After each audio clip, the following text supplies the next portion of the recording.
great job last week. I really appreciate everybody's effort. I hope you guys really learned a lot. I got a lot of, responses from you guys from the peer review, activity afterwards. And, I felt like you guys had a lot of fun. I felt like you were able to jump into some things and learn about some topics you really didn't know about, and really got some good feedback from you guys on what was beneficial and what was not beneficial, not just peer reviews with you guys for how to do this in the future too.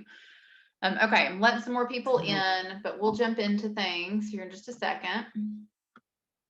Want to make sure I make a note before we jump into the handout that here we are on week 12. So this is the week of April 5th. You guys do have your things due on April 11th. So the quiz, the hyperdoc, that's where we are. Next week, we'll go over musculoskeletal 2, the rest of it to finish it up. Tonight, we're finishing up the axial skeleton with the muscles. Next week, we'll finish up the appendicular skeleton with the muscles. And then the week after that, so of April 19th, we'll go over joint movement. So we'll do a little bit of that tonight. Just to get you into it. You won't really have much to do tonight. We're going to focus on the muscles that you need to know. So I'm only have on the handout the muscles that you need to go over and finish up for your hyperdoc and need to know for your exam. Okay, so and we'll go over some of the stuff for joint movements too. We may reiterate that before your exam too. All right, so let's jump over. And what I have done, just to let you know that you guys already had a handout, and it was a musculoskeletal handout. The first one that I gave you, I've elaborated on it. So I just added to it so you don't have multiple handouts to look at for musculoskeletal. You've just got the axial skeleton and the appendicular skeleton divided up in 2 handouts, okay? I did that just to make it a little bit easier. Hopefully it's easier. That's kind of what I was hoping for. So that's just how I've divided it up. So I'm going to the first musculoskeletal handout, and then I'm going to go down and we're going to talk about the muscles. So I've elaborated, there was some stuff already there about the muscles. However, I have put some more information on specifics on what you need to know, what muscles, the functions, and then we'll look at them too. That way, hopefully it will help you, and it should make the hyperdoc very, I don't want to say very easy, but a lot easier to go through. Okay, all right, here I am. Okay, so if you go down on your handout, it will start into muscles, and we talk about the types of muscles. We're going to talk about how do muscles work in general, okay? I know you guys are, this is just to give you some substance to understand in the general sense of how muscles work. You guys, unless you're going into like PTA, a physical therapy assistant, or going into some field that you are going to be working with the musculoskeletal system, this is, like I said, a general sense, but it will help you later on too to talk about some of the stuff. All right, so first off, you guys know in general what muscles do, but muscles are divided up into different categories depending on what action they perform. So the first one we're going to talk about is the prime movers, or the agonist, okay? And you may hear that terms in other fields, or I should say other science classes. When you hear about an agonist, there's always an antagonist that goes along with it, or I should say goes against the agonist, okay? So those are some generalized terms for the prime mover that's used in addition, okay? So muscles that are responsible for a particular overall general movement are the prime movers or agonists, okay? And then muscles that are going to go against the prime mover or agonist are called the antagonist, but I'm going to give you an example of what that means. A prime mover or an agonist, a great example would be like your biceps, okay, muscle. So your biceps brachii is the term that we use on the arm. So if you flex your arm and you decrease and you bend your elbow for flexion, what you're doing is your biceps brachii is the prime mover or the agonist. The antagonist is going to be the triceps brachii, okay? It's the muscle underneath. And I think you guys probably know this muscles. That's why I use that to give you a good example. Biceps brachii, if you're flexing and you're bending your elbow, that's going to be the agonist or the prime mover. The antagonist is the triceps brachii. Okay, as you can feel, and you guys can go ahead and try this. If you bend your elbow, so you're flexing your arms, for example, just like if you're lifting weights and trying to build up your biceps brachii, what's happening is the biceps brachii is flexing while the antagonist, the triceps brachii, is relaxing and stretching. Okay, so that's what's happening. Now, in an instance where the prime mover may change, for example, if I flexed my elbow and I flexed my arm and that angle decreases, that's called flexion. I could also extend my arm back, okay, and I would be flexing the triceps brachii and extending the biceps brachii. And I'll go ahead and tell you, the triceps brachii, if I'm extending my arm, that's causing flexion, or not flexion, excuse me, contraction of that triceps brachii. And what's happening, although I'm not doing flexion, I'm doing extension. What's happening is I'm stretching out and relaxing my biceps brachii, okay? But I'm actually contracting my triceps brachii. But what's happening with the triceps is it's now become the prime mover or the agonist, and the antagonist that's stretched out and relaxed is the biceps brachii if I extend my arm out, okay? So what I'm trying to get at is the prime mover or the agonist can be interchangeable, but it always goes against. If there's an agonist, there's also an antagonist that's found, okay, doing the opposite direction, okay? So let's go back to this. The prime mover or the agonist, that would be the muscle creating the overall movement. And then on the opposite end would be the antagonist. So when the prime movers are active, just like I put here, the fibers of the antagonist are stretched and relaxed. So you can go ahead and flex that biceps brachii, feel the triceps brachii flexed and relaxed. You can extend your arm. So the prime movers now, if you extend your arm back, okay, you're going in an extension. The triceps brachii is going to be the one that's going to be the prime mover or the agonist. The antagonist, if I extend my arm back, will be the biceps brachii. I know that sounds like a lot. We'll come back to that. We'll talk more about it. But so prime movers are the ones that's going to constrict, okay, and then the antagonist is going to be stretched and relaxed. And hopefully that will help you to kind of remember which is doing which. So flexing my arm, which we'll look at an image in a little bit at the end. I'm flexing and contracting the biceps brachii. And what's happening is that's the prime mover or the agonist, but the antagonist is going to be the triceps brachii, stretched and relaxed. If I extend my arm out, which we'll look at that motion here in just a little bit also, extension is causing contraction of the triceps brachii. And now what's relaxed, if you can feel it, is the biceps brachii. For me, if I extend my arm, it almost makes that biceps brachii feel a little bit, it feels good to extend it, but it's almost uncomfortable because I'm not used to extending my arm. It's really stretched out. So those are things to think about as you're going through these terms, and we'll talk about those as we're going through and we're looking at the different movements that you need to know, the joint movements, for example, which we'll come back to once again too in 2 labs from now. But the goal is to understand what is a prime mover, okay, or an agonist, and what is an antagonist, and how do they work against each other. And you could say against or together, right? Because they are against, but they do perform an overall movement, okay? So synergists, let's talk about this term. They aid in the action of the agonist, okay?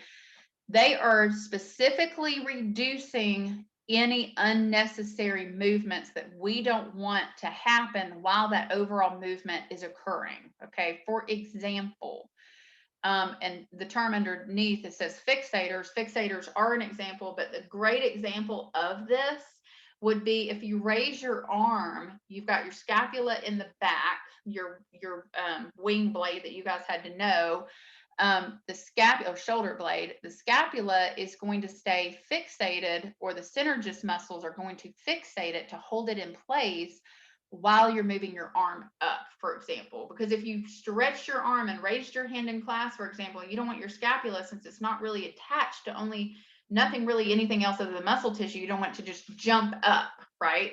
Okay.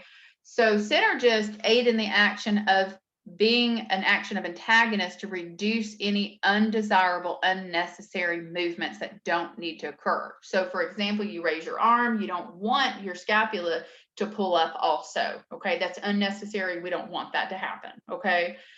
That's a good example. You also have synergist, or specifically, most of these are fixators. For example, when you're just sitting up during the day, they're going to fixate and hold things in place, just like they hold on to your vertebrae to keep them in alignment, not just with ligament tissue, but also you've got some muscles that work as synergists to hold things in place, okay? That's the goal of the synergist. Another good example would be if you were to stretch out and have your palm up front, or I should say up towards the ceiling, for example, and you bend your fingers back, or you bend them forward, I should say, you should flex your fingers. If you notice, you don't always bend your fingers. It's not going to flex your whole entire arm. It's just going to bend the fingers itself, okay? There are fixators that are attached to the carpal bones. There are fixators that are attached to the radius and the ulna, for example. They don't want them to excessively move when you bend and extend your fingers, okay? So those are examples. You do have the synergist muscles that are found throughout. A lot of them are fixators, okay? That's why we have that term down there. But fixators are just a specialized type of synergist that are going to immobilize a origin of a prime where the prime mover is. So that way, and we'll talk about this in just a second, what's the origin insertion site for a muscle. But we want the origin site to stay and held fixated, okay, or in place to hopefully reduce unnecessary movement that doesn't need to occur when an agonist or a prime mover is to contract, okay? So that's the overall goal with synergist and fixators specifically, okay? And I put the definitions here, but if you need to look or have some more examples, we can talk about it. You can look some up if you want to. But hopefully that will help you to get a good understanding about what these muscles do and why they're named these general terms. All right, so that's just to get you guys started. The next thing I really want to talk about is origin and insertion of a muscle. So all muscles have an origin and an insertion site. And what that means is a muscle is going to start from one bone and end up on another bone, because remember, muscles are going to work with the ligaments to create a joint movement to occur. With that said, the origin site where the muscle starts is always going to pull the origin site towards the insertion site, and we're going to have examples of that, okay? And I can read through the definition if this makes you guys feel better, but it says typically only one bone moves while the other is stationary. Okay, so the origin site is going to move towards the insertion site. So the origin is where the muscle joins the stationary bone, while the insertion is the bone that's always going to be moving. So I said that backwards, and I'm so sorry. Insertion site moves towards the origin site. I don't know why I said it backwards, okay? The insertion site moves towards the origin site always. Sorry, the origin site stays stationary. The insertion site is going to pull the bone towards the origin site always. Just like, for example, I don't even know why I said that backwards, I apologize. But just like your biceps breakout, we were just talking about that. It's actually attached, the origin site and the insertion site. So the origin site is going to be up where your clavicle and where you've got your scapula meets together with your clavicle. It's going to meet up there, start the origin site, and it's going to go down on the radius, but it's going to pull the radius towards that origin site where it starts, okay?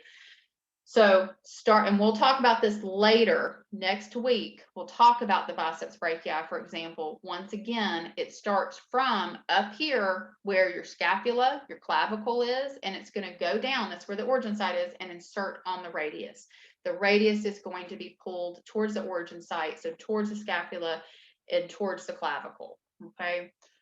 So insertion site towards the origin site, always in that direction. That muscles are always set up that way. They always have the insertion site go towards the origin site, and that's how they contract and they move these bones and these joints. Okay, so let's talk about naming skeletal muscles. What are the 7 ways that muscles get named? So the first way, and one way you'll hear about over and over again, is the direction of the muscle fiber. So for example, you may hear the term rectus, meaning straight, transverse, meaning across, oblique, at an oblique, or horizontal, I should not say horizontal, at a diagonal angle. So transverse, horizontal, oblique, at a diagonal angle, or rectus, straight. Okay. Relative size of muscles, just like the gluteus muscles, you have gluteus maximus, gluteus minimus, meaning maximus meaning big, minimus being small in comparison to a larger muscle. Longest meaning long, meaning there's also must be a short muscle. There comes the term brevis to mean short. So longest meaning long, brevis meaning short. You'll hear those terms. Location of the muscles is another naming factor. So for example, we're going to talk about the muscles that are over the cranial bone. So just like you had a temporal bone, you'll have temporalis. You had a frontal bone, you'll have frontalis muscle. The occipital bone, you'll have occipitalis. Okay, so you'll have these bones named, or muscles named for these bones that they lay on top of. So location of the muscle, that's what that means. Number of origin sites. So we talked about the biceps brachii. Biceps means 2 heads. The triceps brachii would be 3 heads. So would be via the number of origin sites. Biceps brachii, triceps brachii, tells you in the name. Biceps is 2, triceps is 3. It has 3 or 2 heads, for example. Those are good examples of that. Location of the muscle's origin insertion site, we're going to talk about this one specifically, is the sternocleidomastoid muscle. So it starts always from the origin site and goes to the insertion site. So sternocleido meaning the sternum and the clavicle. It starts from the sternum and the clavicle and goes to the mastoid process of the temporal bone. So we'll come back to that though, but it's named after the origin and insertion site, sternocleidomastoid. Okay, with that said, we'll actually talk about that one specifically. That's one that you will need to know the origin insertion site, which is, thank goodness, in the name, which it's named for. Shape of the muscle, deltoid, for example, is a good example of a triangular muscle, deltoid meaning a triangle. Okay, so that's another example. Let's it go down like this. Okay. So there's definitely several things that you'll see with the naming of muscles that you'll hear over and over again. Here's the last one, is the action of the muscle. So for example, we'll talk about these actions or motions, I should say, joint motions in a second. But like you'll hear terms like flexor, extensor, adductor, abductor, meaning adding to the midline, abducting, going away from the midline. So we'll talk about those. And we talked about them last week a little bit, or I should say really the week before, but we will go over these together. You may hear those terms: adductor, abductor, muscles, flexors, extensors in the name of the muscle. So that's another way you can name the muscle. So all of these you're going to hear over and over again, these naming systems. Okay. So let's talk about joint movements for a little bit. We have gone over this. I just want to reiterate this. Okay, these are the terms that I'd want you to know and be familiarized with. Flexion is going to be decreasing an angle. So decreasing an angle, just like you bend your elbow and you flex your arm, you're decreasing an angle. If you bend your knee, you're decreasing an angle. That's flexion. If you were to bend at the hips and bend down towards the floor, but keep your legs straight, that's going to be flexion. You are decreasing an angle. Okay. So believe it or not, from your hips, that's also flexion. Okay. If you're moving your body towards the floor and flexing your hips, that's flexion. Okay. Extension is going to be extending and causing an angle to get bigger, wider, okay, more degrees, for example. So flexion is decreasing an angle, extensions increase in an angle, and there's also hyperextension when you go past 180 degrees, okay? So when 80 degrees is going to be extending to a horizontal angle, okay? But hyperextending is past 180 degrees, okay?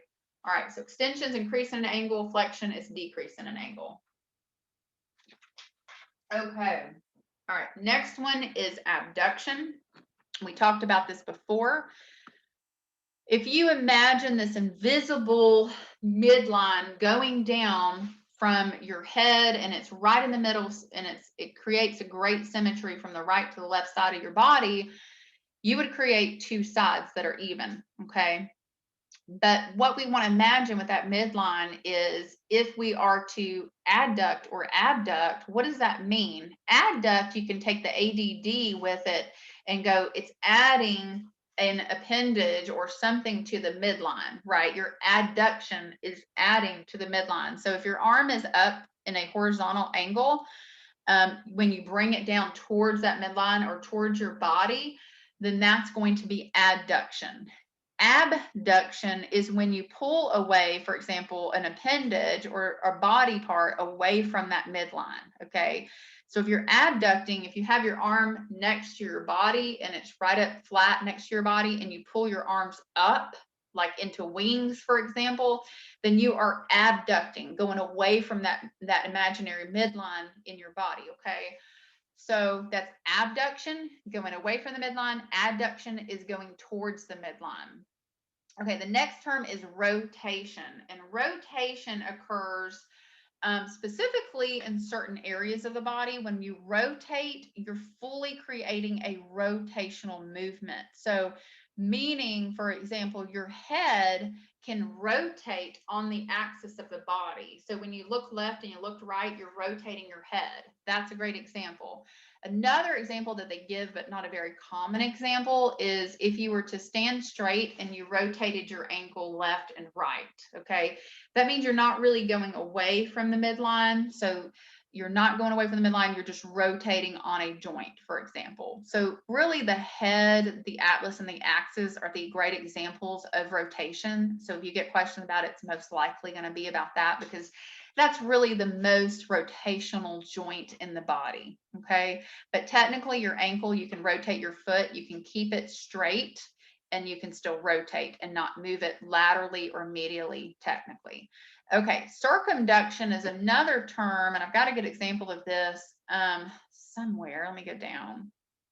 This is an example of circumduction that you can see here. And circumduction is an example of not rotation, but what it is it's creating away from and against, also laterally and medially moving in a circle. So rotation is much different. Rotation is not moving away from that axis, but yet circumduction is moving away from a pivot point and going laterally and medially in a circle. Okay, so that's called circumduction. So he's not, if you noticed his hip joint, okay, so he's literally bending his foot out and creating a circle. The arm can do the same thing, bend it out and create a circle, but you are moving laterally and medially. You are not rotating. You are actually, that's why they call it circumduction. You're going lateral and medial as you're creating this kind of circle, okay? So we call that circumduction. Let me move back up so you can see the terms. The next one is pronation and supination. I do have a picture of that. So when you think of pronation and supination, and here's an example with the palm of the hand.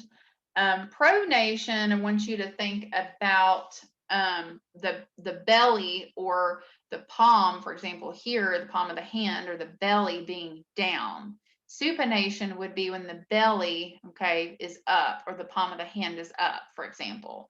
So if somebody is laying, for example, on their back, that's going to be supination. If they're laying in a pronated state, their stomach's on the surface, right? On the exam table, for example. So that's pronation and supination. It's also a good example with the hand. Supination, you can think about making a cup of soup with your hand. So forming a cup of soup, just like if somebody poured water inside of your hand, your palm's going to be upwards, okay, or anterior or upwards is what we say. Pronation is when you think about smacking someone or smacking something down or whatever, then that's how you can remember pronation because the belly's going to go down, or that's how I remember them anyhow. Okay, so let's go back so I don't miss any terms. Okay, inversion and eversion. I think I have a picture of that. Yeah. So inversion Not really. Okay, let me go down. Inversion is when you turn your toes in towards the midline, and then eversion is going to be when you turn your toes outside of the midline laterally, meaning. So inversion, you're turning the toes medially. Eversion, okay, is going to be when you turn the toes laterally out away from the midline. Okay. Then we have dorsiflexion and plantar flexion. And I do have some pictures of that. I know I just saw them. Here they are. So dorsiflexion is when you flex the foot on the dorsal side. And plantar flexion is when you're going to flex the foot towards the plantar. This is what I'm looking at here, just in case it's kind of a small image. So dorsiflexion, flexion the foot towards the dorsal side. Plantar flexion is going to be flexing the foot towards the plantar side. Remember, the plantar means the sole of the foot, okay? And then there's a lot of images I put on here of flexion and extension just to give you an idea, but please remember the hips can flex and extend. So if you bend down and decrease the angle of the hips, that's flexion. If you bend backwards at the hips, like towards the back, it would probably make me fall, but that's extension, okay, for example.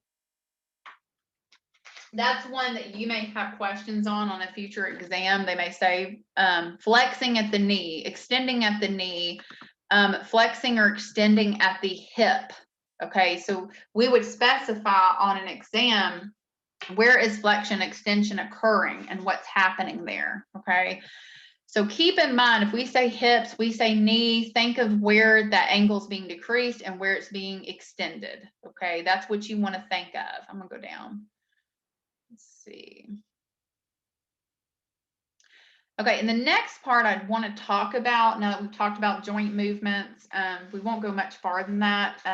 2 weeks from now, we come back to joint movements, but I do want to talk about the muscles of the skull. And because these are going to be the ones that we are going to focus on and you have to know for lab, for example, okay? So the first one is going to be the buccinator. And I'm going to show you an image of all of these. But the buccinator, we're just going to talk about in general and what it does. It's just going to help you on your activities and what you need to know for your exam. So buccinator is mainly, you can think of it as the cheek muscle.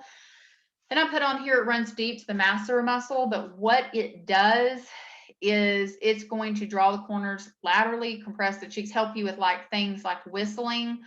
But remember that the cheek muscles help you hold in water and food. Okay, so while you're eating, those cheek muscles, the buccinator is going to help and contract while you're eating to kind of hold things in place, for example. And of course, whistling is one of the examples of the buccinator being contracted. Okay. The next one, here's the depressor labii inferioris. Now, what that means, depressor means to pull down, labii is the lip, and inferioris means below the lip, okay, inferior to the lip. So small muscle I put that runs, lowers the lip to the mandible. But what does it do? Well, all it does is draw the lip to go inferior, okay? The next one is the genioglossus. I think we pointed this out before, but I'm not for sure. I want to go over it, with you guys, of course. But genioglossus is going to basically be the muscle in the base of the tongue. So it's going to control the movement of the tongue, but mainly the overall function or contraction that it does when it moves is create kind of a depressor sensation where the tongue can hold itself down instead of just flopping up, for example. Okay, so it tries to depress the tongue and it has a little bit more movement past that, but that's really what it's doing, is depressing the tongue. So if you look at a model, which I have an image here in a little bit, you'll see the genioglossus is just the base of the tongue. Okay, and I have a good image of it below. All right, levator labii superioris, all it means is to elevate or raise, and then labia is the lip, superioris is superior. So elevate lip superior is what that means. So thin muscle is going to be between the orbicularis, oris, and the inferior eye region. All it's going to do is raise the lip, open the lips. Okay, that's all it's doing. Masseter muscle. Okay, the masseter muscle is one you'll look at in a second. And you'll be like, oh, that's that muscle. It's going to cover the lateral aspect of the mandibular ramus, which you guys, that's going to be where your mandible shoots out towards the front, okay, anteriorly. And what's it going to do? It's going to, and I put on here, elevates mandible, prime mover, and jaw closure. But if you touch like right in where you probably are going to think your cheeks are, you're actually going to be touching your masseter muscle, and it's going to lay over the buccinator, and it's going to go from, and just like I put on here, what is it going to do? It's a lateral aspect of the mandibular ramus, but it's going to go in a kind of a straight, kind of like we talked about those terms. The fibers are straight in a rectus kind of motion, or I should say fibers in that straight parallel motion. You can feel it on the sides of your cheeks, and they're over the buccinator muscle. So if you touch the side of your cheeks, most likely you're going to be touching the masseter muscle. Okay. And it does work with the temporalis muscle, which we'll talk about in just a little bit, what their overall function is together and what the temporalis does. Okay, let's jump into the mentalis. So the mentalis is going to be the muscle in the front of your jaw in a V shape, which we'll look at in a second, of the chin. So if you touch your chin, you'll probably be touching part of the mentalis, okay? It creates a V shape where your chin jets out, okay, and it's a paired muscle. So if you put here, it wrinkles chin, protrudes lower lip. Okay, that's what it does. When you see it, you'll be like, okay, and it's on the mandible, so they call it the mentalis. All right, here's the occipitofrontalis. So next muscle, the occipitofrontalis is going to be a bar-teat muscle, meaning that there's two really muscles coming together. So it forms together with the frontal or frontalis, I should say, muscle, and the occipital or occipitalis come together. So the frontal and occipital muscles are going to attach together via something called an aponeurosis. Okay, and what that is a tendon sheath that it connects the frontal or frontalis to the occipitalis, and they work together. So this is a term that they like to use, and you guys are going to know it this way. The frontal occipitalis is one muscle by a tendon sheath held together called the aponeurosis. Okay, so what does it do? Well, the frontalis, the frontal portion, is going to control the frontal belly and attach to where the eyebrows are and raise the eyebrows, for example. And you can kind of feel it wrinkle up even when you squint your nose, you can kind of feel that muscle contract. But the occipitalis is just going to pull the back portion of the scalp. They actually work together, the frontalis and the occipitalis. Just remember the aponeurosis, okay, is going to attach between these two muscles. So pay attention to this term. There are other places in the body where aponeurosis is found. It is just a tendon sheath that connects two muscles, okay? So two tendons, all right? So it's just attaching, the occipitalis and the frontalis, okay? They're attached together via the aponeurosis. And if you guys want to look up an image in additional to what I'm going to show you, that's fine too, if that helps you better understand, but I do have an image of it below. Okay, the next one, which will be easy to identify, is going to be the orbicularis oculi. That's going to be the rounded muscle, okay, around the eyelid, hence that it's called a sphincter. A sphincter usually closes a hole, and it's a rounded circular muscle that closes and opens and dilates to allow something to either come through or whatnot. I guess with your eyes, you can kind of think of, just like you have anal sphincters, it's the same type of muscle that's going to close the eye and open the eye, for example, for the eyelids. Okay, it's very similar to that. So it works like a sphincter. Blinking, the eyes, closure, winks, pulling eyebrows inferiorly. So once you guys see it, you'll be like, okay, easy to identify. Orbicularis oculi, that orbicularis meaning that rounded portion. Orbicularis oris is going to be the same type of situation. It's kind of like a sphincter, but it goes around the lips. This one is multi-layered muscle, okay? Most of the fibers are in a circular motion. Not all of them are, though, okay? And so what is it allowing you to do? It allows you to protrude your lips, allows you to kiss, allows you to whistle, allows you to just move those lips out, okay? So be thankful that you can kiss somebody because you have your orbicularis oris, okay? The risorius is the next muscle. The risorius is a slender muscle we're going to look at. It's on the side. So if you We're literally to touch the side of your lips, and if you pulled your fingers laterally out from the side of your lips, you'd probably run into the rhizorius. So what is it doing? Well, it's running laterally. It's actually inferior to your cheekbones. Your zygomatic muscle is what I've got here, but where your cheekbones are, that muscle is going to be right under it. Okay.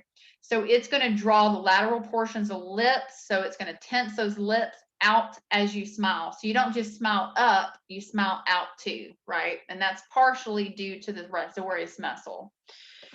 All right, the sternocleidomastoid muscle. So let's come back to it, and we're going to look at it, and we're going to talk about it some more. But it has two heads on this muscle, okay? Meaning there's really two muscles, all right? And if you were to touch where your clavicles are meeting to your sternum, you would actually find this muscle. So you would see where it starts. And if you pressed in above your clavicle and above your sternum, you're going to feel where it starts, and it's going to wrap around to the back to where that, your mastoid process is going to poke out from the temporalis, from the temporal bone. But it has two heads. So this muscle is anterior and lateral. It goes from anterior to the lateral surface of the neck, for example. So if you touch where your clavicle and your sternum, where it is and where it starts on both sides, and you pressed in, you would find the start of your sternocleidomastoid muscle. So origin site is the manubrium, if you remember the kind of the tie of the sternum, okay, and the clavicle, and then it's going to insert up into the mastoid process of the temporal bone. So if you were to feel behind your ear specifically and touch this bony portion that pushes down, that's going to be the mastoid process, and this is right behind your ear, you would feel the insertion site of the sternocleidomastoid muscle. Now, what does it do? Well, we talked about the insertion site always going towards the origin site, remember? So what it's going to do, its function is going to flex the head forward and also rotate the head laterally. So you could literally flex kind of in a lateral position, all thanks to the sternocleidomastoid muscle. So when you're taking your exam or you're flexing over with your neck, that's going to be sternocleidomastoid muscles, okay? So that's what they're doing. So what I want you to think about is you touch the clavicles and where they're attached to the sternum, and then you ride with your fingers that muscle up to the mastoid process of the temporal bone, you're going to find it. Or if you wanted to, you could touch where the mastoid process of the temporal bone is on both sides and feel that muscle and ride it all the way down to the sternum where the clavicles meet. Okay, where they meet the sternum, of course. Okay, so that's where that muscle is going to be. So it's kind of an odd muscle, but it does some major functions there, and you can definitely find it with your fingers because it's pretty surface found. Okay, so the temporalis muscle, that's going to be the muscle over the temporal bone. It's a broad-shaped muscle. It's important, and it plays a role with the masseter muscle in mastication and helping contract and elevate the mandible. That's really all you guys need to know. So when you chew, for example, if you guys are chewing on something sticky and hard, where are you going to feel it? If you're chewing on something sticky and hard, you're going to feel it where your cheek is, and that's going to be the masseter muscle, not the buccinator. It's the masseter muscle. You're going to feel that kind of that pain where you're chewing something sticky and hard for a while, and you're also going to feel it up on the sides of your head, which can give you a good headache, and that headache is going to be based off of that temporalis muscle. So it's going to be strained because it works with the masseter muscle to help with mastication, elevating, contracting the mandible, or excuse me, retracting the mandible. All of that is, those two muscles are working together with mastication. So that's why when you chew something, it's going to hurt in your cheek and sometimes on the side of your head and give you a headache.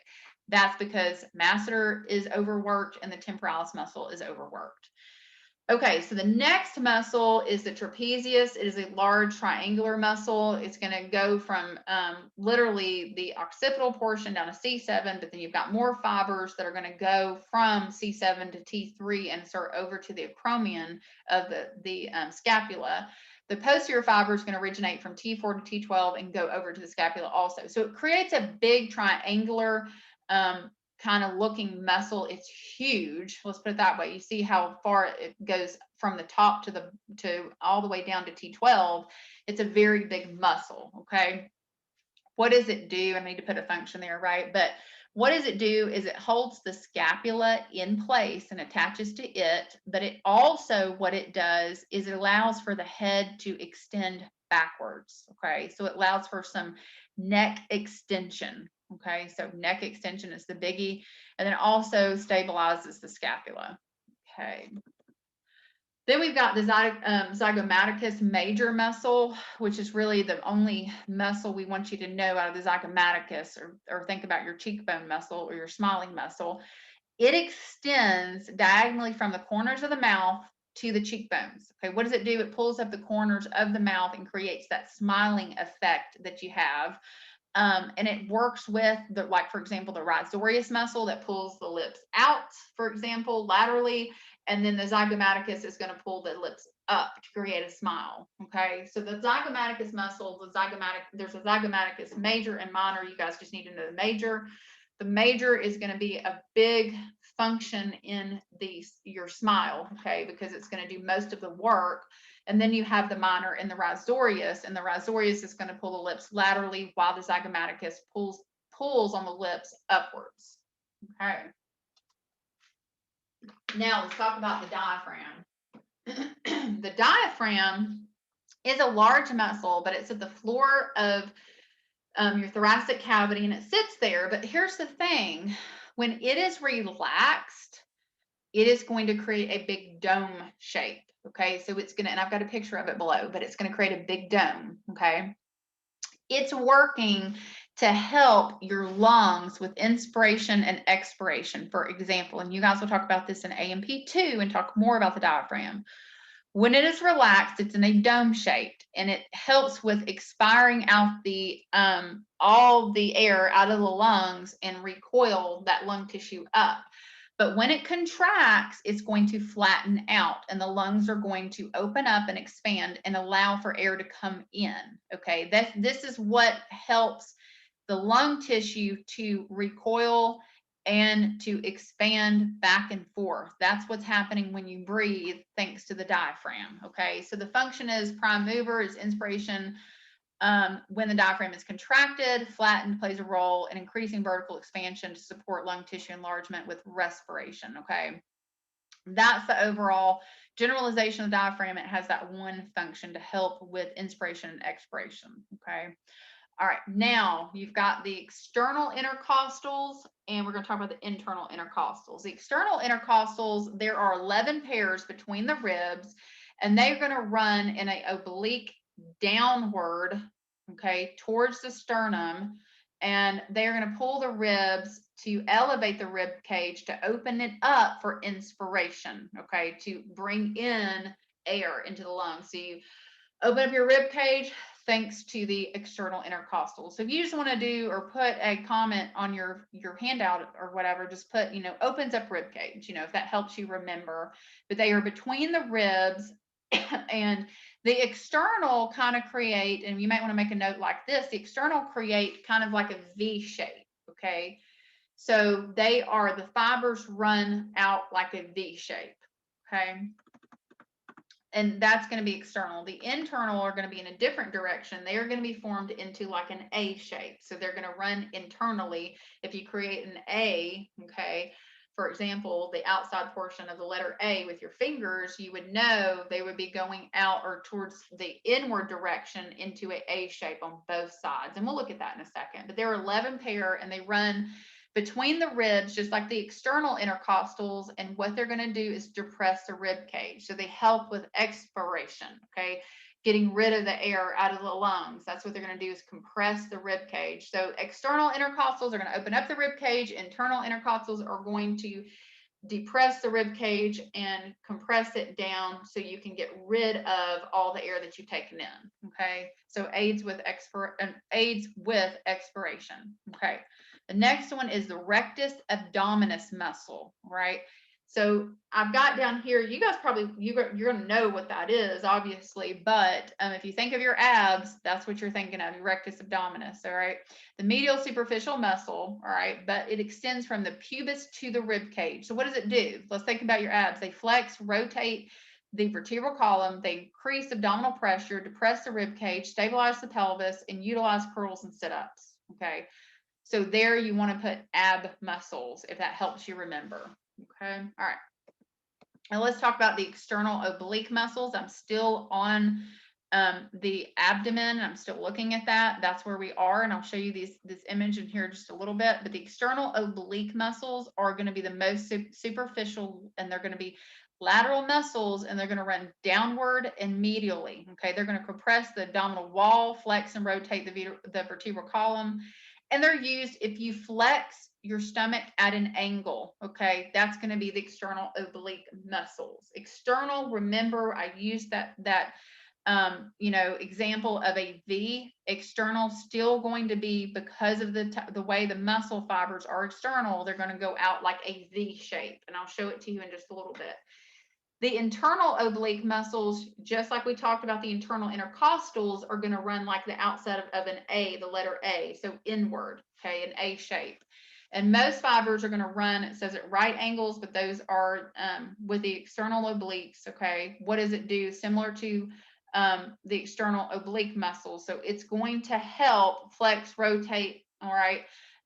If you want to use oblique curls, for example, constrict and compress the abdominal wall, all of that's going to happen. Same thing as the external obliques, but it's just in a different direction, allows you to move in different movements. All right, so let's talk about the transverse abdominis muscles. So it's literally abdominal muscles that are in a horizontal plane. They're the deepest muscles of the abdominal wall, okay? So they look like they run horizontally, which they do, compresses the abdominal contents. It's just a way that you can compress your stomach in different directions, okay? So that's what it's doing. Let me move down so you guys can see this image. All right, I'm going to circle the ones that I want you guys to pay attention to, the ones that we've talked about.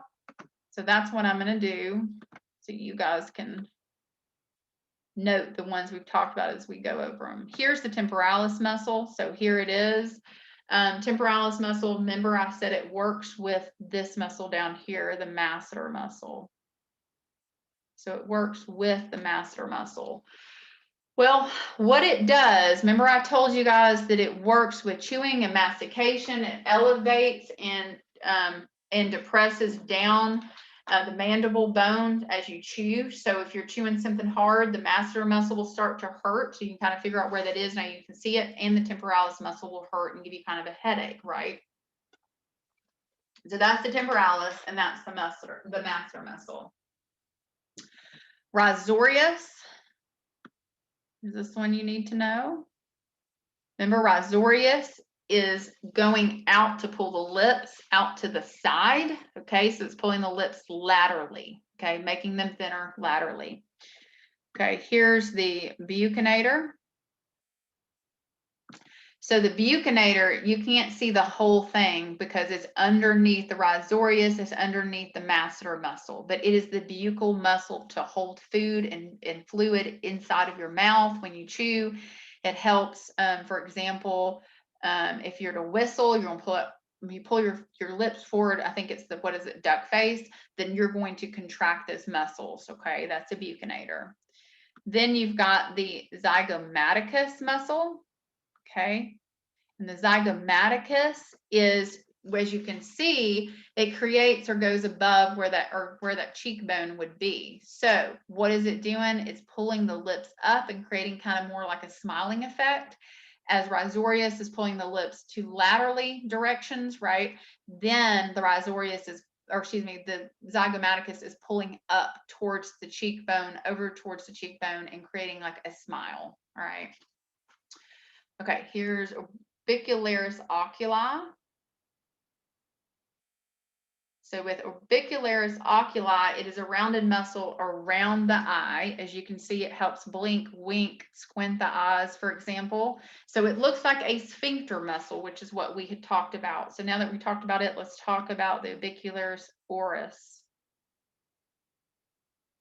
So here's the orbicularis oris. So it looks just like a sphincter muscle also. So it protrudes the lips, allows for you to kiss, pull the lips out. Not all of the fibers are circular, but most of the fibers are circular, okay? And then we've got, here's the mentalis muscle. Okay, so the mentalis muscle, as you can see, it's literally at an angle, okay? But it allows for you to protrude the chin out, protrude your lower lip, okay? So it allows some more movement of the lower mandible and to protrude out to allow that movement, right? Okay, here's the depressor. Oh, we didn't do depressor lingual force. Okay, never mind. Okay, let me clear that. All right, and we'll go down. Okay. Now you'll be able to see some from the back. Okay, so once again, here's temporalis muscle off to the side, working with the masseter muscle when you chew. Let's go down, clear. Oh, here's the trapezius muscle. This is just part of the trapezius muscle. It's not the whole thing. So trapezius muscle, for example, we talked about how it is going to extend the head. It's going to attach to the scapula and kind of help hold the scapula in place too, but mainly it does help extend the neck back. As you can see, it's attached to all these spinous processes going down all the way to T12. So back on the back of the head, the occiput down to T12 is where it's going to attach. So it has a huge range of attachment there. All right, here's another image. Here, for example, is the frontalis. If you notice back here is the occipitalis. So that's going to be the occipitalis. We talked about how it's attached, and the frontalis. Do you see this white thing up here? That's the aponeuroses, okay? That's the tendon sheath attaching those two muscles, okay? So that's, you remember we used the term occipitofrontalis, okay? Those takes those two muscles and they combine the terms in the understanding of these are two separate muscles, but they are detached via a tendon sheath called the aponeuroses, okay? And they work together. So if you are to contract your frontalis, okay, the frontal bone area, you contract above and wrinkle up your forehead, for example, that frontalis muscle, you will also inadvertently end up pulling on the occipitalis. So the back, your back portion of your head, that scalp, you'll feel where it's constricting. If you are to squint up your forehead, for example, and contract the frontalis, it's going to inadvertently affect the occipitalis, okay? All right, let's see. And here's the temporalis, which is well shown here. Here's the orbicularis oculi. Looks like that sphincter muscle, like we said, blinking, winking, squinting the eye. Now, this right here is identifying the zygomaticus major and minor. So we want you to know the major, so the bigger muscle, that's the bigger one that's attached most laterally that you can see in that image, the bigger one, that's the major because it is bigger. That's one we want you to know. Here's the buccinator, a better picture of the buccinator. Remember, the buccinator is underneath the masseter muscle and underneath part of the zygomaticus, okay? And that's your cheek muscle. Here's orbicularis oris. So remember, it's a rounded sphincter-like muscle that goes around the lips, allows for you to kiss, allows for you to extend your lips out, okay? That's going to be the orbicularis oris. And then here is the masseter muscle. Off to the side, it's going to be attached, okay? And then it's going to work with the temporalis muscle. So like I said, if you chew on something sticky, hard, whatever, that's going to start to hurt. You're going to say, oh, my cheeks hurt. Well, inadvertently, you're going to end up causing the temporalis to contract too, and it's going to hurt. Okay, so here's an important one. Here's that sternocleidomastoid muscle. So we're going to look at it. So it starts, let me try to move this down. It starts down here and then it inserts right here. Okay, so if you touch behind your ear, that's the insertion site. All right, let me clear this real quick, move down so you can see more. Okay, so insertion site would be down here down here with the clavicle, and then it comes up, that's insertion site, and goes up and inserts on the mastoid process of that temporal bone. I'm going to clear. Okay, here we go. Here's the side image of the trapezius. You can't see the whole thing. It's just a side image of it. All right, we're going to go down to the next image. All right, let's see. All right, so here we go. Here is, we'll go from deepest to most superficial. Here's the transverse abdominis, okay? And here you can see it's underneath everything else, okay? But it also allows for you to turn and twist your abdominal region. So that's what it's doing, okay? Then we get to, here's internal obliques. Okay, there's the internal obliques. And remember I said internal, it creates kind of like a A-like shape. So the fibers run in this direction to create like an A. On the other side, if you were underneath all of this, you would see the fibers creating an A-like shape on both sides, okay? Now the external obliques, so the external obliques are going to create like a V-like shape. See, here's the V-like shape. And here it is, creating more of a V. Okay, so they're going externally. And then here you've got your rectus abdominis. Okay, and then that's your like ab-like muscles through here. And notice that they're all broken up with some tendon sheets in between. You just need to know the rectus abdominis. So those are the muscles you need to know for right now for the abdominal region. And then we'll get some of the muscles that are in the upper portion that you see in this image. We'll talk about those next week when we talked about the appendages, okay, and look at the muscles there. All right, let me clear this. Okay. Now, the last image is the diaphragm. So just so you can see this, the diaphragm is literally creates in a complete dome-like shape. Now, it's not, you know, this is kind of given kind of more of an accurate depiction of, it's not a perfect dome, but that means it's relaxed when it's a dome. Once it's going to contract, it's going to create more of a flat-like structure. Then that's going to allow the lungs in here to open up, okay, and become bigger.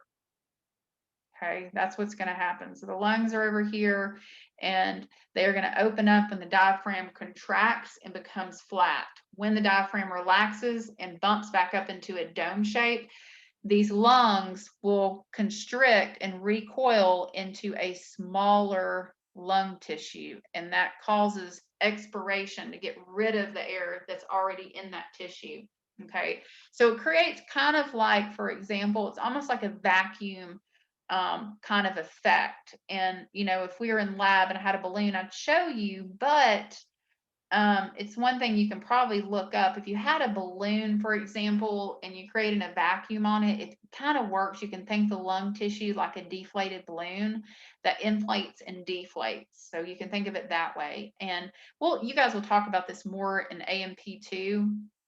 And maybe we can show you, you know, an image of what the lungs are doing in reverse to what the diaphragm is doing. So diaphragm's creating a dome, all right, when it's going to be relaxed and then contract, it's going to become flattened and the lung tissue can open up and expand to create air to be forced into the lungs, okay, just like a suction vacuum kind of situation. All right, I'm going to clear that. Okay, and this basically is the end. I do want to show you your hyperdoc. It's not a lot, and it's due by the 11th. So let's go over to the hyperdoc so you can see it. And then you guys will see grades coming in here and there. I'm trying to get some grades done, so just be aware. Let's see. Muscular, it's at the bottom of your muscle. Muscular system, sorry. Let's see, here we go, this is it. So there's not a lot. So just be aware, there's really not a lot. Here's questions about Agonist, antagonist, synergist, fixators, the definition, origin insertion site, and then you need to know origin insertion site for, and I've already given you this, okay? There's some terms I want you to look up, okay, and do a description. I say look up, really look at images and do a description more than anything, the term on those terms that are found there. And then you've got the movements of a joint, and you can look up if you want to the definition for these movements. I've given you the most basic, and then I've gone over and shown you all the muscles that are here that are listed in these box here. So, and then if you come down here, we talk about the muscles and then their action or their movement. This is what you need to memorize. So my handout's just to help you, and it will help you fill out what muscle goes to which action. Just make sure, like I said, you look at the handout, you memorize what's on the hyperdocs also, and just keep up with that for the exam. And then really, this is the last bit, okay? And we're really at the end here, so, and just some helpful things to look at here. So that's really, it's not much for you guys to do, to fill out that. It's not a lot left, but we will finish up the appendicular skeleton with the muscles, and then next week we'll go over joints, and then we'll be wrapping up at the end. So if you guys have any questions or anything about the hyperdoc, just let me know. Or any questions about your grades, let me know. Text me or email me. I'm happy to answer any questions that you have, okay?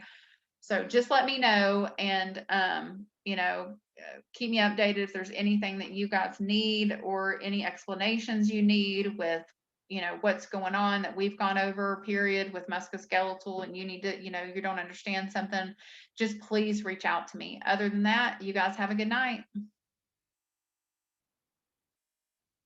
Thank you. Have a good night. You too.